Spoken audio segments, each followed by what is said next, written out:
Hey, and welcome back to another video. It is your Lifestyle is K, your secure woman mentor. And today I want to talk about balancing your masculine and feminine energy. Now, do you ever feel like you're either too soft or too hard? Like too in your logic, too into your emotions? If so, that's because you haven't learned how to balance your masculine and feminine energy. Just one thing to understand is that you don't have to choose to be soft or hard. It's about balancing them effortlessly. So let's dive in. Day in, day out, believe in strangers for help. Don't dwell upon this thought right now. And the way that we learn to balance them effortlessly is to know what each means, masculine versus feminine. What do those energies mean? As stated in my previous video, feminine energy is flow, intuition, magnetism, being magnetic, right? Not necessarily going with the flow, but being in flow. And that looks like being creative, intuition, and being emotionally connected. It looks like you're more open to receiving. Feminine energy is a receiving energy, is being connected to your intuition. It embodies softness, it embodies being in the present moment. And it also surrenders to your feelings and creation and attraction. So when I'm just going to use women because we put us in that space of being more feminine than men, right? And most of the time you hear women say, I just don't have a good feeling about this. That's because she's tapping into that feminine energy. And masculine energy is more of a structure, it's more logic. It has to do with taking action.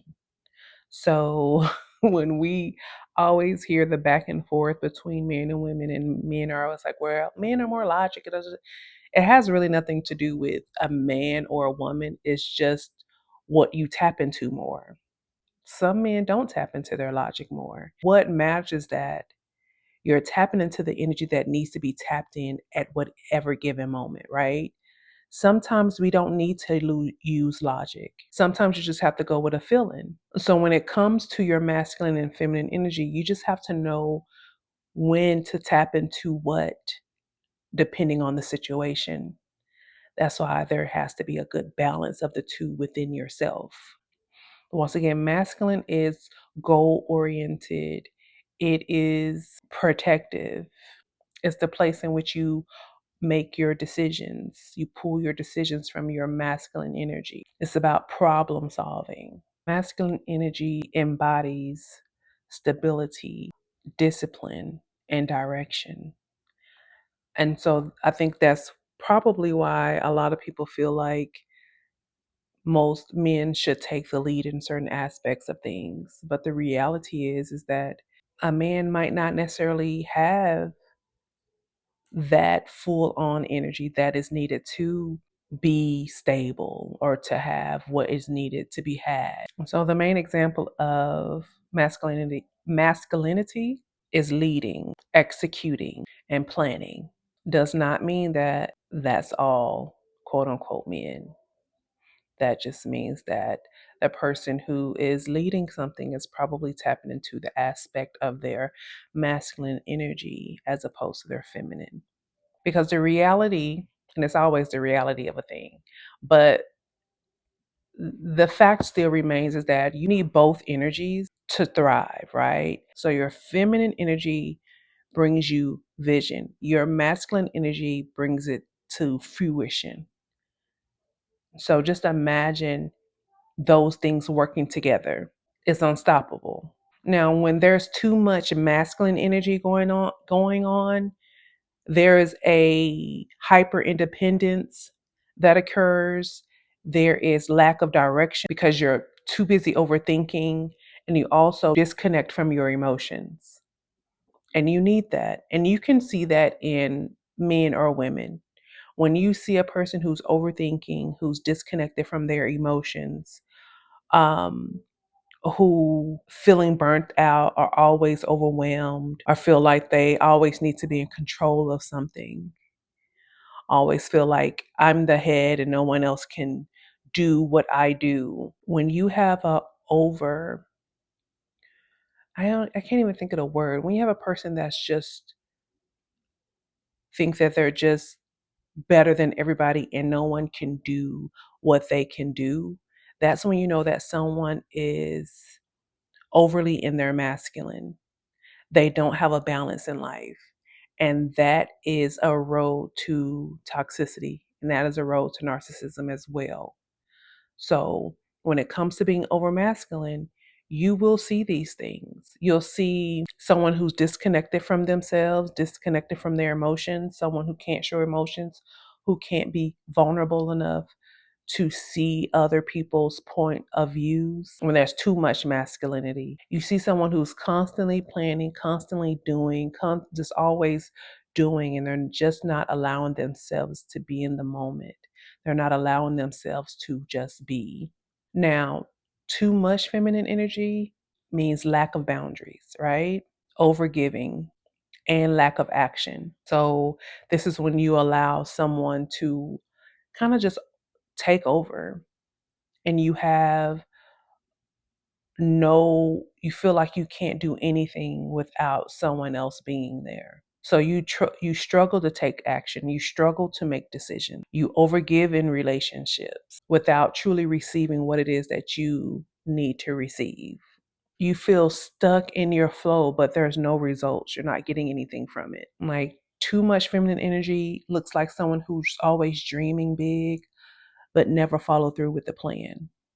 And so, one question I have for you: which do you struggle with? Are you over? Do you have a? Are you too much into your feminine? Are you too much in your masculine? But if you see how both of those energies, if they're mixed together well, make a powerhouse. But when you have too much of one, there is a lack in each one, and you see, just by me naming those things, what that looks like. We see that in today's society. You have the men or masculine who wants a woman to be in their feminine, and then you have the women who wants men to be in their masculine. I don't want you to be too much in your feminine. I don't want you to be too much in your masculine.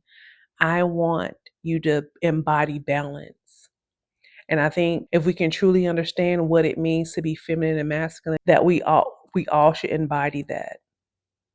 So there's no there's no head or a leader. It's just, hey, in this situation, you take the lead, or in this situation, you take the lead. You work together to make it powerful. No one has to take the back seat.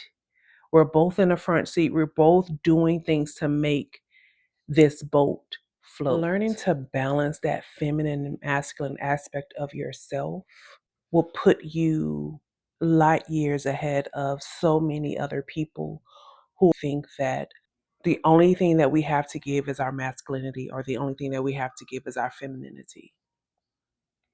If you were listening to the video, you would understand that wanting someone who's super masculine means that you're looking for someone who's probably pretty toxic. And if you're looking for someone who is overly into their feminine, you're looking for someone who isn't sure of themselves. Society has done a great deal of confusing people and making us think that things are what they aren't. The reality of the I keep using that word, but honestly, the reality of it is that you have to balance those energies within yourself in order to really exude your greatness. And granted, you might be a little bit more feminine, meaning that you come from a place of creativity and flow and intuition, than maybe your partner who was probably more logical and action taking, which is great. But those two things together is like a beautiful symphony. So I urge you to learn what aspects of you that you lack when it comes to your feminine and masculine energy, and learn to balance those to the best of your ability. This is your journey, is to move forward in balance. I'll see you guys on the next video.